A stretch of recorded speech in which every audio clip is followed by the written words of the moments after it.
Happy birthday to you. Happy birthday to you.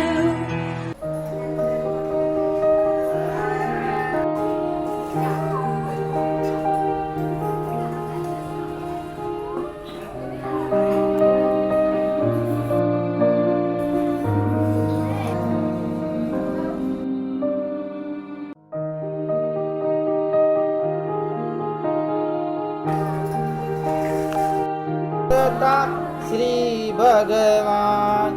ઓમ શાંતિ શાંતિ શાંતિ. તો સાંભળો, આજે આ સરસ મજાનું જમવાનું અર્પણ થયું છે ને એ એમએલએ ઓફિસ બોરસદમાં કામ કરતા પિયુષભાઈ પરમાર, જેમની દીકરીનો આજે જન્મદિવસ છે. પ્રિન્સી દીકરી છે, તો આજે એનો જન્મદિવસ છે. સરસ મજાનું જમવાનું અર્પણ થયું છે, તો બધા એક સાથે કહી દઈશું happy birthday and thank you. ચલો જમી લો બેટા.